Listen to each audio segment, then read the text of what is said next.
Today we are facing some of the greatest challenges of our lives, from our health to political unrest, the environment, financial uncertainty, and the nation's racial divide. Welcome to Bill Myers Inspires. My idea for this show was to invite guests and get the conversation started, to take a deep dive into the issues that impact our world with an eye to exploring solutions. And we encourage our listeners to look within themselves to take decisive action to make a positive difference.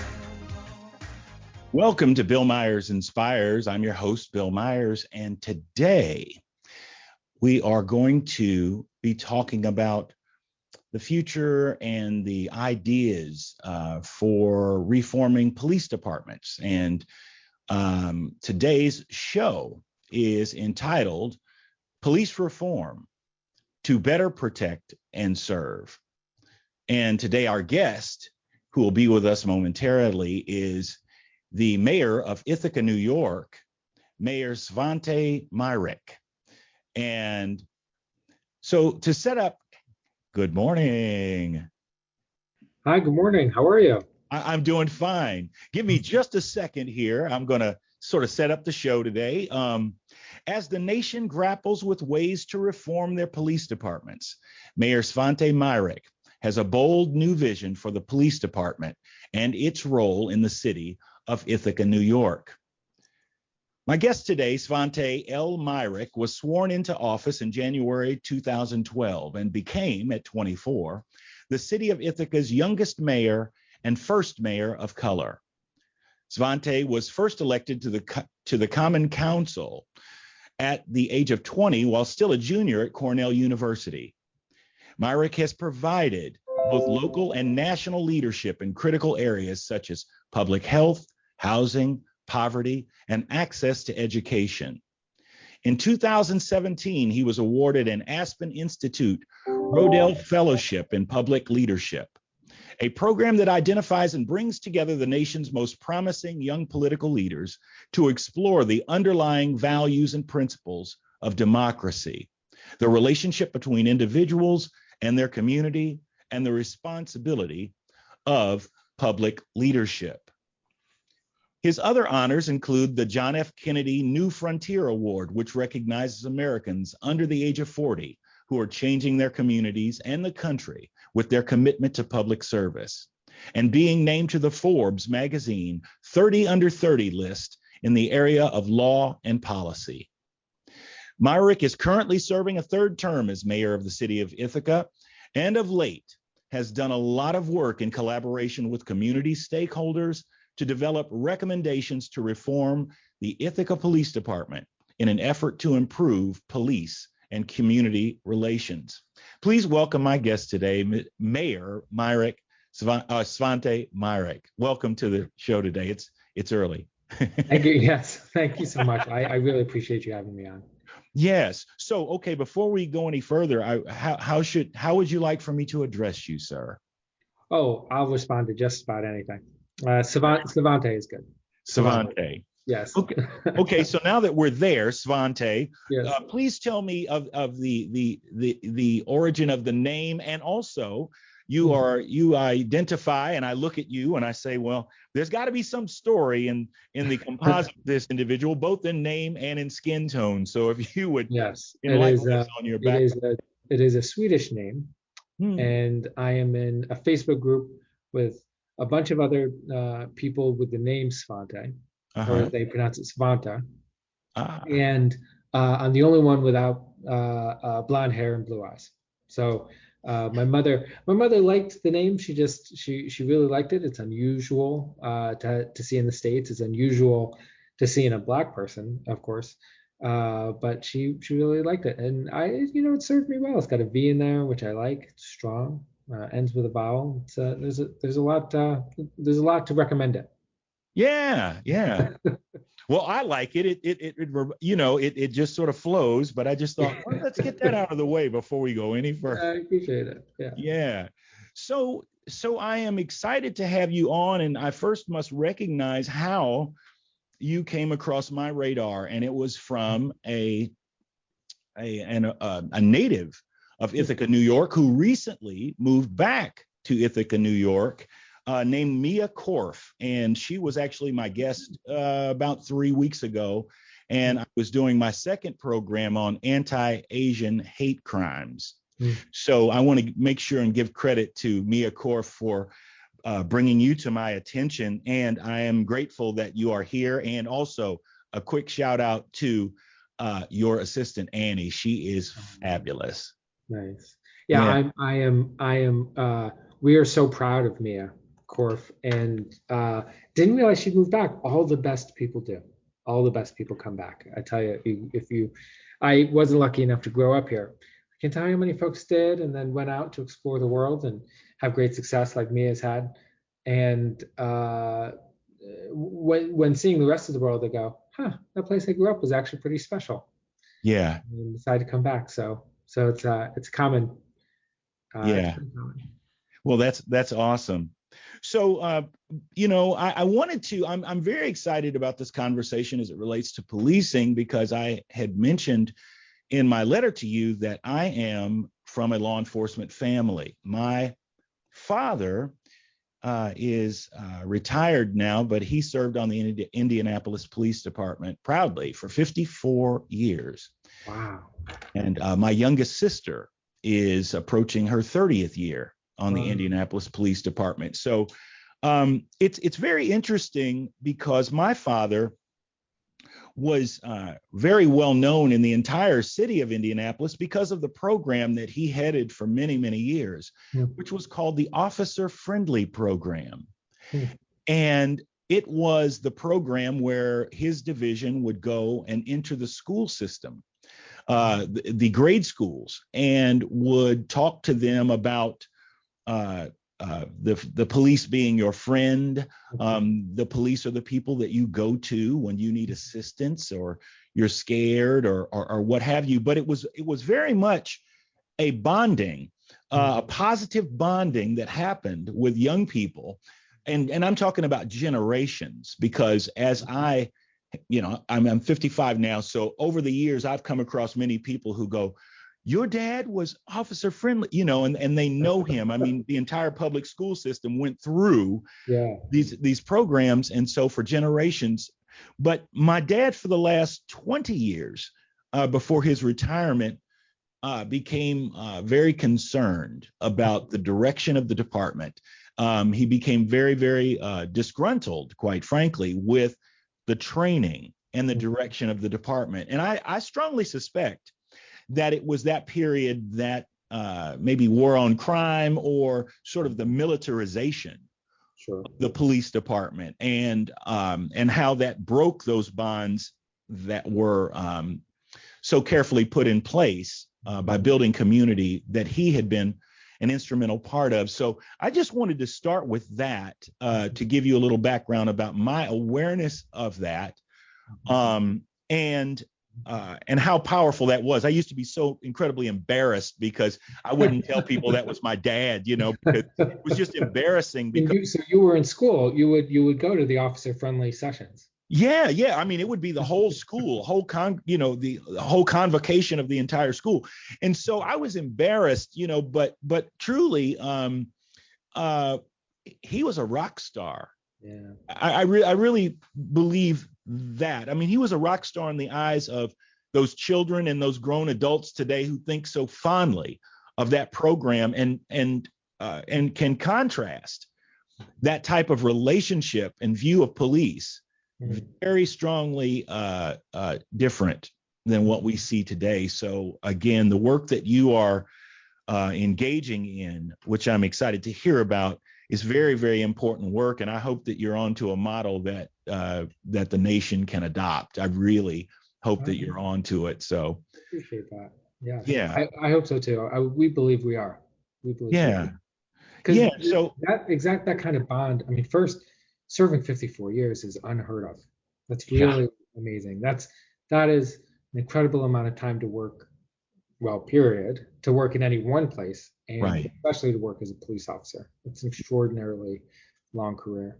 And I think you put your finger exactly on it. I mean, one, we should acknowledge that there are many people in this country that have never felt safe and comfortable around the police. I mean, going back 300 years, this has been a fraught relationship, especially the Black community, especially the most vulnerable communities.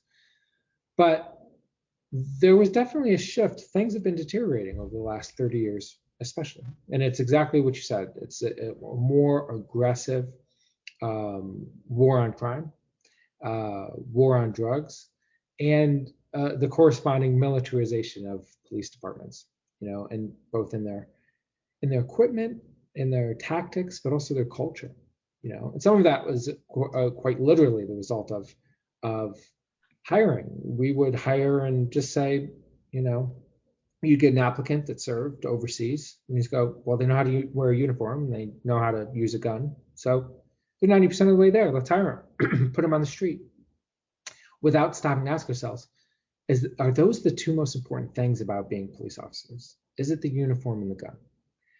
Is that what adds to a feeling of public safety? And is that who, don't we want empathy? Don't we want community engagement and understanding, the kind of things that, officer friendly program? Don't we want to build up ties so that people know that they can come to us? And the result has been this retrenchment, really, where I don't know if it's true in Indianapolis, but I know it's true in many places across the country, where people just do not talk to police. If something bad happens, they do not call the police because they don't trust that when they show up, they will make the situation better. And they don't cooperate with investigations. We end up doing investigations by press release, where the shooting will happen and we send a press release that says, if you have any information, call this hotline. That is not the kind of police work we used to have in this country. And it's not the kind of public safety system we need to have. So I don't know if this is a good time to just say what we've proposed in Ithaca. Sure. I mean, it's a good time to sort of outline that, and we can dig into it because I know we'll be coming up on a break here in a second. But yes, please. Yeah, so what we're proposing is that, we found that not only are certain populations very wary of the police, afraid to talk to them, afraid to work with them, afraid to call them, because they're afraid of police violence, both what we've seen on body camera footage, but also what certain communities experience for generations. But also the police themselves know that they were being asked to do too much, and not just too big a volume of work, too varied. We call the police to do everything, right? If it's a human behavioral problem, we call the police, even if it's not a law enforcement problem. What we found is that the vast majority of the things our officers are spending their time on are actually not criminal in nature and won't ever lead to an arrest. 35% of the things we dispatch our police to, we know, because we know the statistics from the last 6 years, have led to arrests 0% of the time. Right? It's 35% of calls before we even dispatch. We know that's not likely to lead to an arrest. When we put that together, we thought it's time to create a new department, a department that has armed workers in it, what you call traditional police officers, but also a unit of unarmed workers that can respond and de-escalate and help build community solutions. So we're calling this new department a Department of Public Safety and Community Solutions. It'll be led by a civilian. It could be somebody with a law enforcement background, could just be somebody with a strong management background.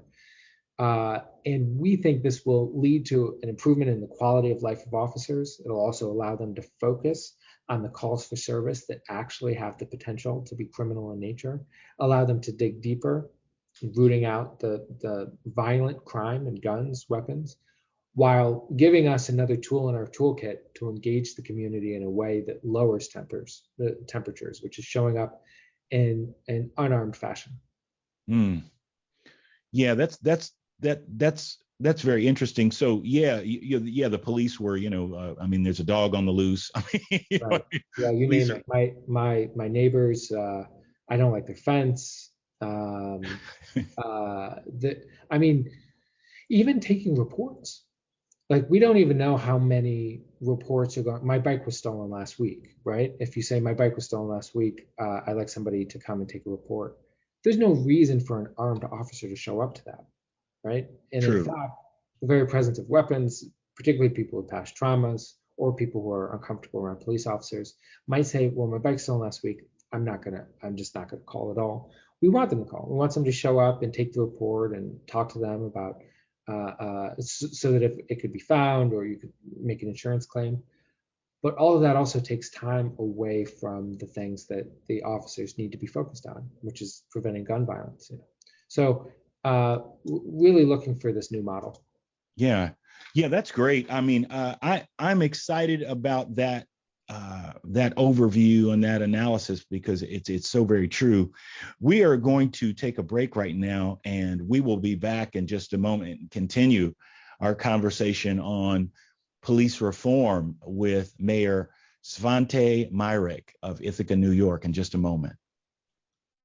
Today, we are facing some of the greatest challenges of our lives, from our health to political unrest, the environment, financial uncertainty, and the nation's racial divide.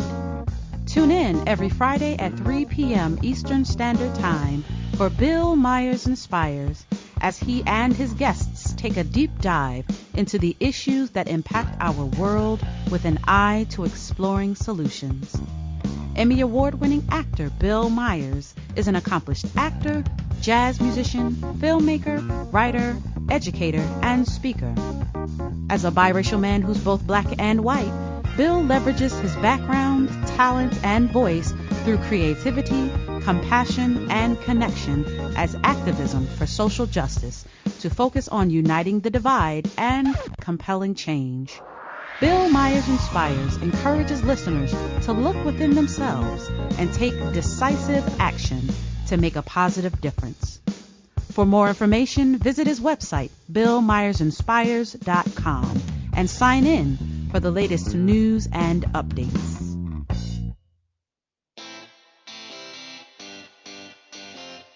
Are you a subject matter expert? Are you here to share your expertise with an audience waiting to hear from you in only the way you can deliver? Are you ready to have your voice amplified across the airwaves? Inspired Choices Network has a global radio platform streaming to millions of people across the world. Professionally produced and supported by an accomplished team every step of the way, you can broadcast from anywhere in the world, knowing your voice matters, and we ensure it is delivered with ease and efficiency. Eager to hear your message, the world awaits. Contact us today to become an Inspired Choices Network radio host. Email becomeahost@inspiredchoicesnetwork.com.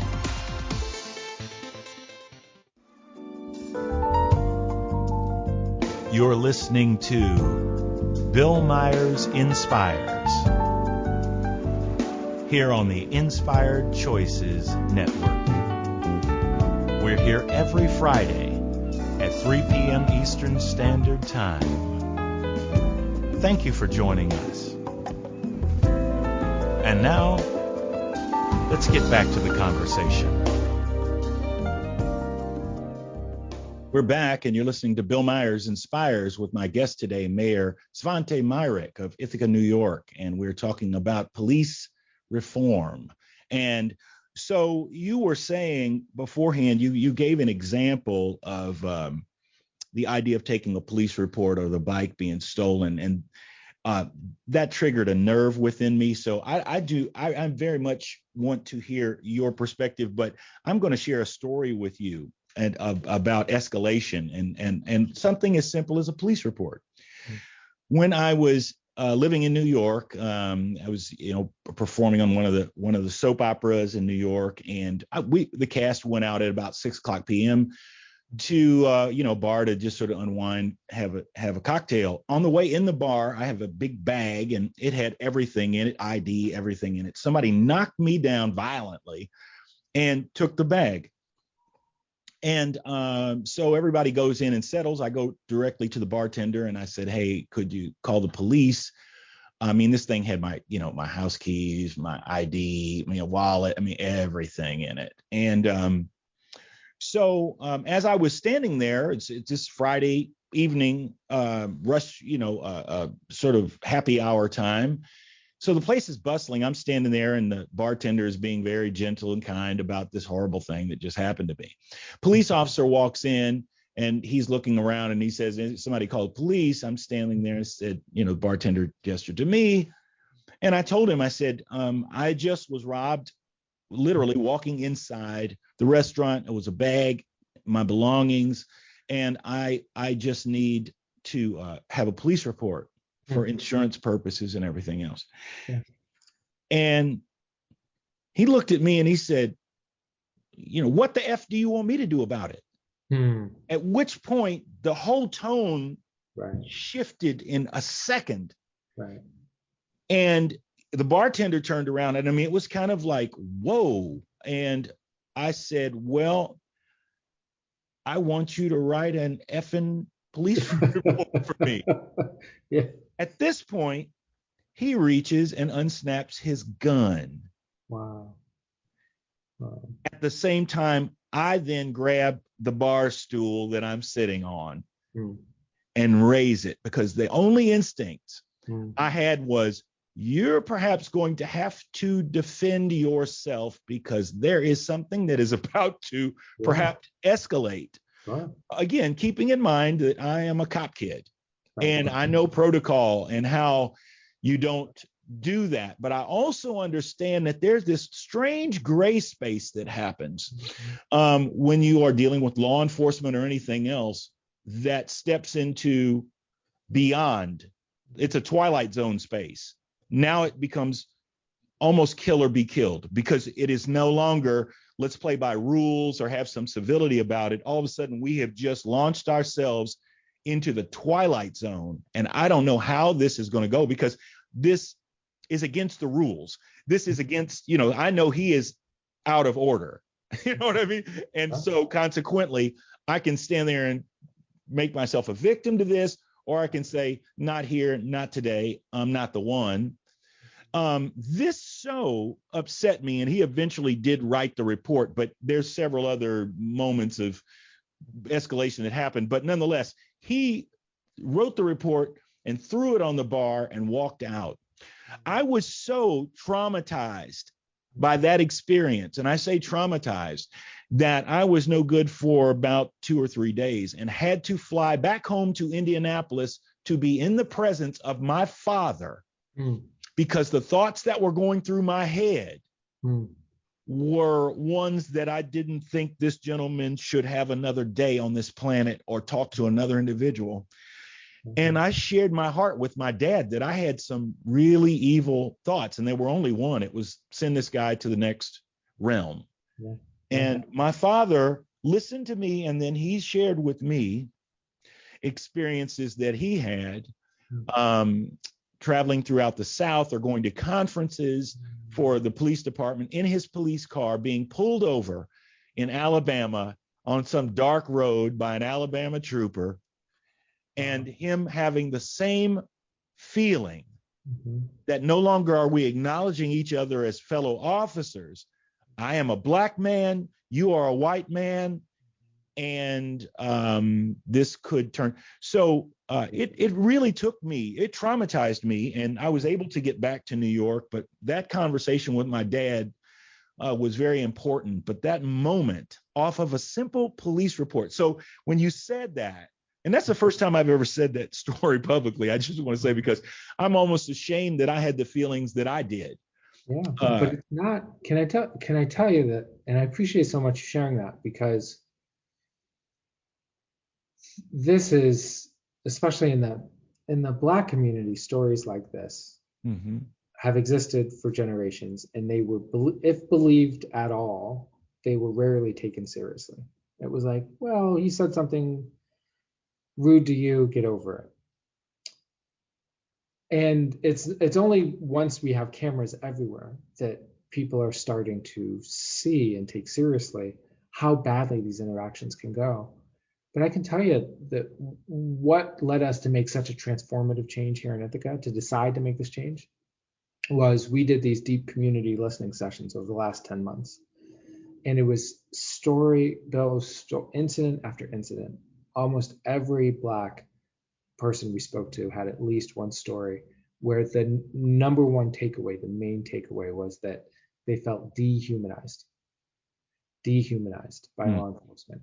And that is just unacceptable. That's not what the profession should be. That's not what the mission should be. It should be unacceptable. And the person, he should have never been on the job in the first place, that officer. We've got to do a better job of screening out. What we started doing 6 years ago in Ithaca is doing psychological testing for applicants. We do psychological screening and polygraph tests to figure out not just their implicit bias, right, if they've got a racial bias, but especially if they've got an authoritarian bias, which is what it sounds like was the deal with this officer. If he's got I'm the boss around here and you're not going to tell me what to do and I'm here, what do you want from me?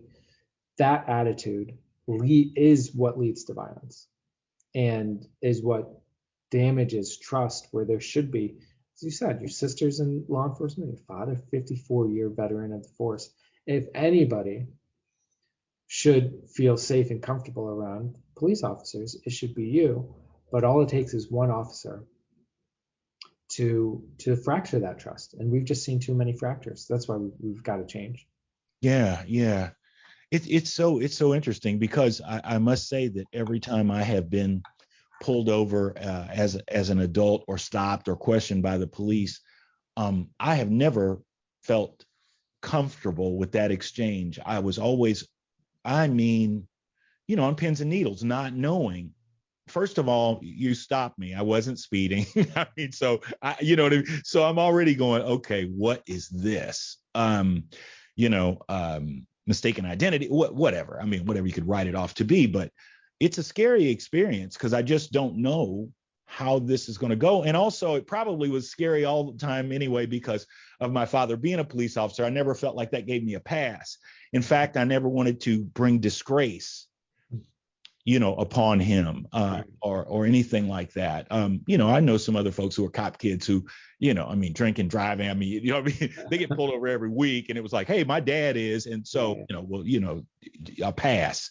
I never did that. I bet I thought if you caught me. Were they white kids, just for reference? Yes. Yeah. Yes. Yeah. And like for us, there was all this added pressure of, we have to represent ourselves well. There's also an added fear. I'm sure you got the talk, which was, people are going to be jumpier around you. Well, police officers are going to be jumpier around you. Don't take chances. Be deferential. Speak quietly. No sudden movements. And I didn't realize until I was older that not all kids, because I'm mixed as well. I didn't realize that not all kids got that talk. It was when I was a teenager and I watched the way some of my friends, which are my white friends, talk to police officers, talk about police officers. I was shocked. Mm-hmm. They didn't get the same talk we did. Yeah. Interesting. It's so very interesting. Mm-hmm. So I want to hear more about your plan. I didn't want to commandeer this conversation. I didn't realize it was going to be, exercising my own demons or something. But it's an emotional. I'm really happy you shared that story because it's. This is what we have to fix, and I forget who says it, but not everything that can be faced can be fixed, but nothing can be fixed unless it's faced. Absolutely. Unless we're very, very honest about what's wrong with this profession, what's wrong with this way of delivering public safety, we're not going to be able to fix it. Because you can focus on, and look, the vast majority of officers do a great job, and they're in this for the right reasons, and most interactions go well. And it's important to say that, but it's also important to not let that be the end of the conversation. Nobody else can say, well, I do my job good most of the time, so why are we talking about improvement? We cannot allow, the consequences for some of these mistakes are fatal. Yes. The consequences for some of these bad actions are fatal.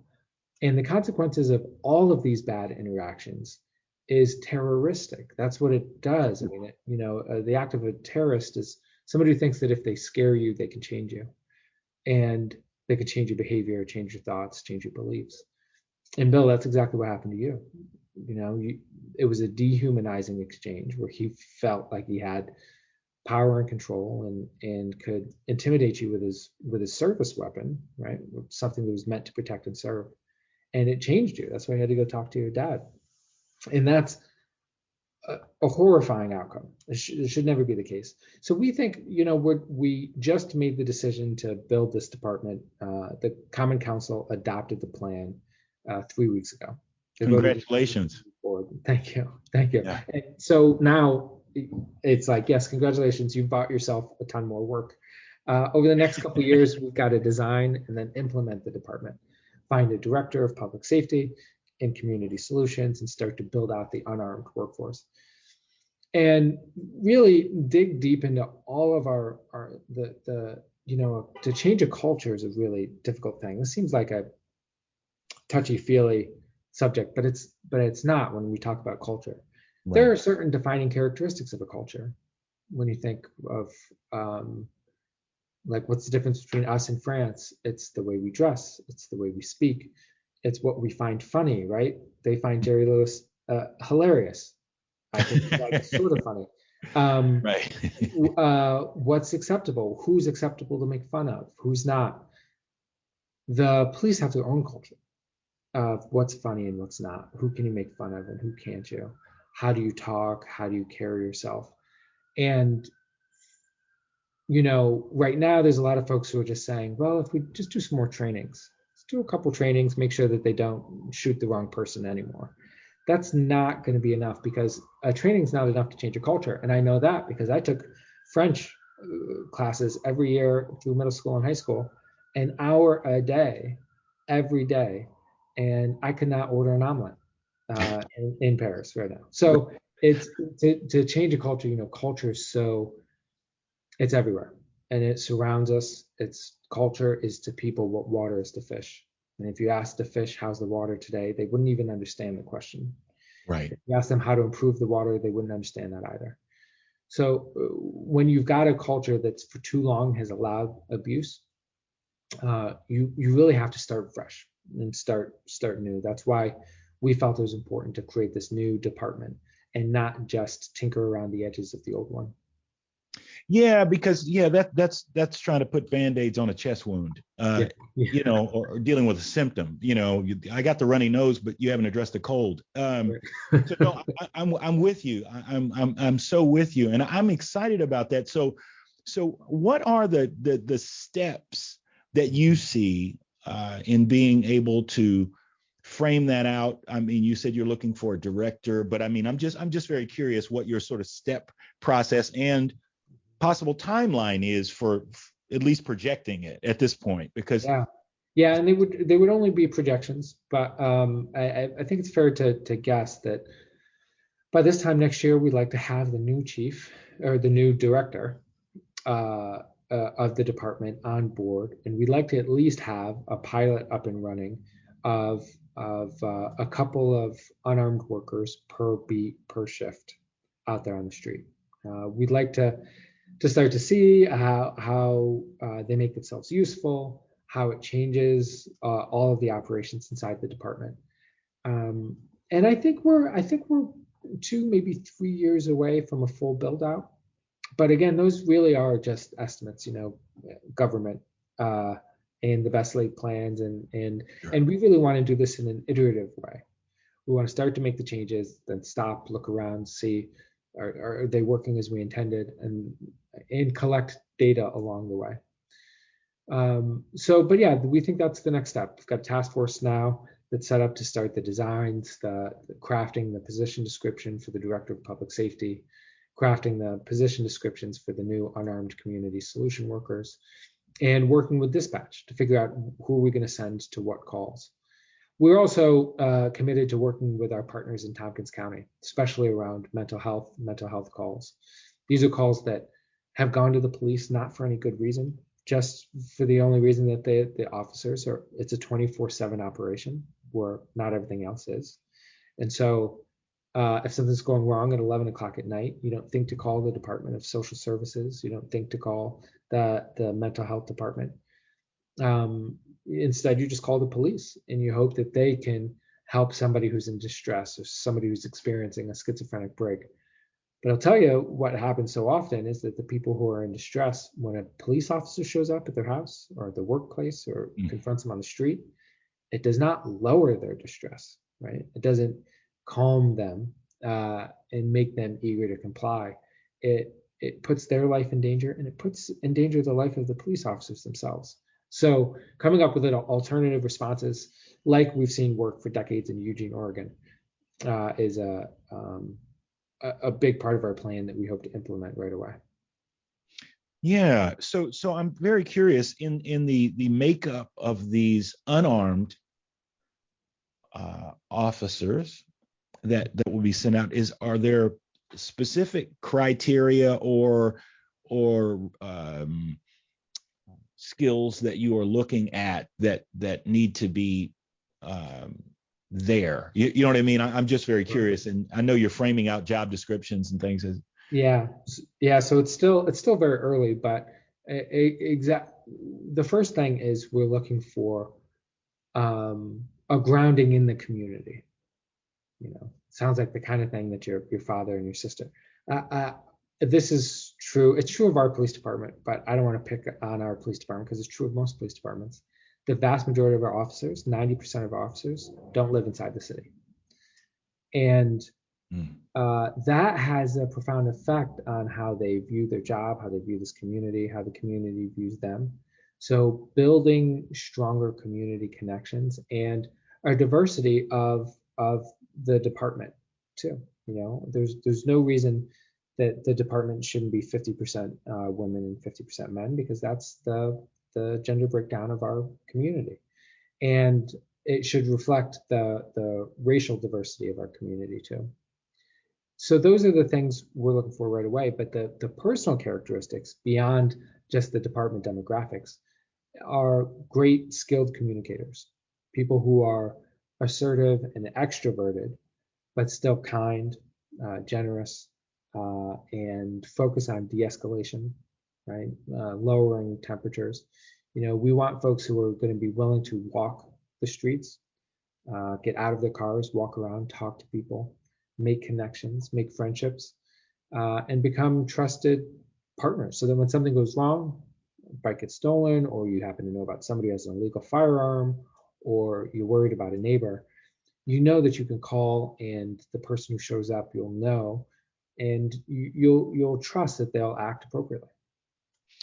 Yeah, so that's fantastic. So I'm curious about community allies, i.e., churches, things like that, and how they may be able to be infused in a larger community view as allies, or and not just the church, but that just popped into my head immediately, was like, whoa, what about other folks that can help, shed some light in those dark places? I'm just thoughts on that. Any thoughts there? Yeah, the faith community was extremely important in the development of this plan, and will be really important in the implementation of it. And two, the secular community of community organizations, things like, for us, it's the Greater Ithaca Activity Center and the Southside Community Center, places where people find, because look, that's actually how you make our city safer, right? When you study safe places and you study the people who are least likely, least prone to commit violence and to commit property crime, it's people with strong social connectivity, people who are active and engaged in their church, in after-school activities, at work, in third places, places that aren't work or aren't home, but they have a book club that they're active in every week, or they go to Rotary every Tuesday. When you have those strong social bonds and ties, not only are you more likely to get all of your human needs met, talking about your housing and food, those securities, as well as basic emotional affirmations, you're also just less likely to act out in ways that are antisocial. So we really need to, instead of focusing on the pathologies of crime and studying neighborhoods and people that end up committing crime, we should be doing the reverse. Let's study successful communities and replicate them. And especially the churches, the traditionally African American churches here, have been huge and influential part of our planning here, from Calvary Baptist on down. Mm-hmm. So what exactly is the racial composite of Ithaca, New York? Mm-hmm. It's for a small city in upstate New York. It's quite diverse. We're about 65, I think it's 65% white, the remainder people of color. Large portion of AAPI folks, a lot of Asian American folks, in part because of the universities here, Ithaca College, TC3, and Cornell University. And about the national average for Black folks and Latino folks. So it's a diverse community. We're very proud of the successive waves of immigration, particularly refugees, that have made our community more diverse with each passing generation, from Vietnamese to Burmese to Iraqi and Afghanistan refugees. And that it creates challenges. It creates things that your community has to work through. And every single time it's created more opportunities than barriers. We find that our differences, to paraphrase Bill Clinton, our differences are interesting, but ultimately unimportant. Yeah, so very true. Because at the end of the day, I mean, it's still humanity, and we focus on the us and them. And again, my message is us is them.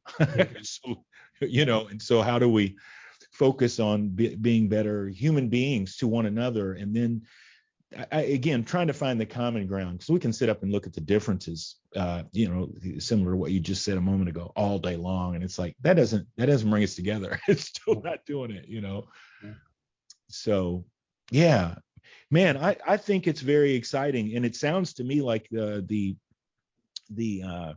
demographic sort of breakdown of your community is replicated or similar to most of the nation's communities. So that's a wonderful balance that seems to be probably maybe 70% of the country. I mean, just based on my previous research as far as communities and breakdowns. And so I think that is a wonderful testing ground to find out and to implement these different changes that you are talking about. And I think it's very, very exciting.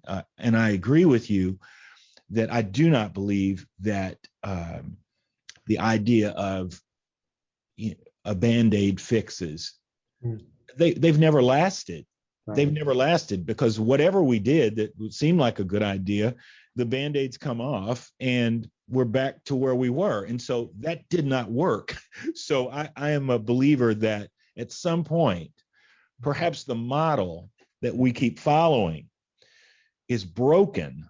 And if it is broken, it's not an issue of repairing it. It's about cultivating a new model, That's exactly right. I mean, when these police departments were designed, we were all using push mowers. And I don't mean they weren't rider mowers like a John Deere. I don't mean they were gas powered, but you push them around. I'm talking about that little wheel that would turn and cut the grass. You know what I mean? Yeah. They are antiques, and you can keep trying to add grease to that, but it'll never work as well as a lawnmower designed and built in the 21st century. It is time we design and build public safety systems in the 21st century for the 21st century, instead of being stunned that this thing that was created in 1840 isn't working out. The private sector wouldn't do it this way. They would say, oh, no, I think we'll sell more typewriters next year. We just need to, let's just tweak, let's work on the spacing of the keys again. Maybe that was the problem. It will take a fundamental restart, I believe.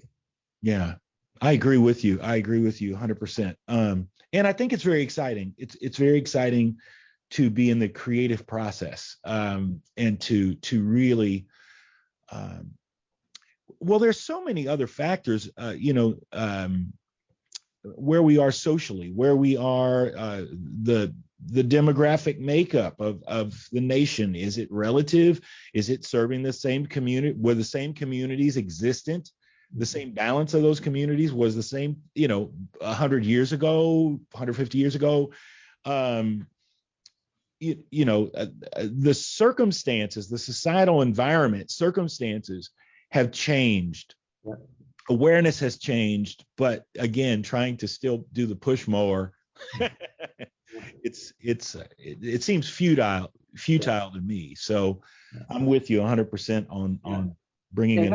And I think when you have a change this big, it's not surprising that the results, if you try and transform one thing into another, like if you try and make your refrigerator act like an air conditioner, you could maybe do that, right? If you make some tweaks, you could maybe do it, but it will be hugely inefficient. It won't cool your place down. It'll run up your electric bill, and you won't get the results you're looking for.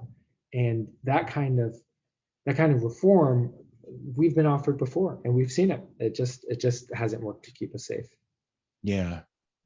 Yeah, that's fantastic. I'm so excited for you guys, and I'm excited that Mia told me to reach out to you. So we're coming up on another break, and I think we're going to take that right now.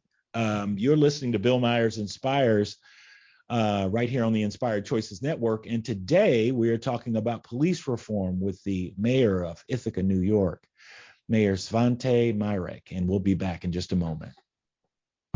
Today, we are facing some of the greatest challenges of our lives, from our health to political unrest, the environment, financial uncertainty, and the nation's racial divide. Tune in every Friday at 3 p.m. Eastern Standard Time for Bill Myers Inspires, as he and his guests take a deep dive into the issues that impact our world with an eye to exploring solutions. Emmy Award-winning actor Bill Myers is an accomplished actor, jazz musician, filmmaker, writer, educator, and speaker. As a biracial man who's both black and white, Bill leverages his background, talent, and voice through creativity, compassion, and connection as activism for social justice to focus on uniting the divide and compelling change. Bill Myers Inspires encourages listeners to look within themselves and take decisive action to make a positive difference. For more information, visit his website, billmyersinspires.com, and sign in for the latest news and updates.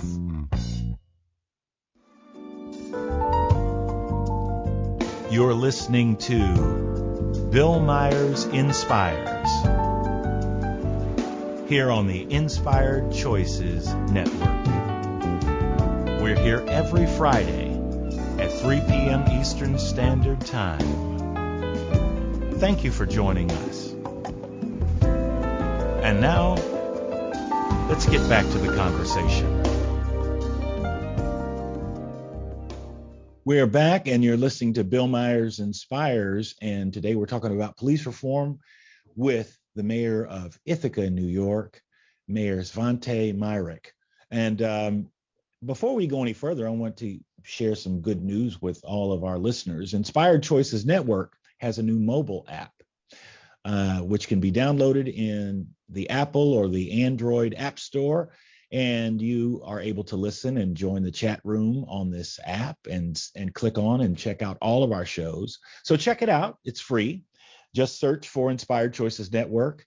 The good mayor is going to download that app here in just a moment. And and we have a contest. So if you download this app and take a selfie or a photograph with you and you show us that you have that app, you can enter a contest, and we have really, really wonderful prizes and things like that we're giving away. And so you just send that photo to the Inspired Choices Network and get your goodies. So we're back. It is a pleasure today to have with us Mayor Svante Myrick of Ithaca, New York. And we are discussing police reform and the ideas.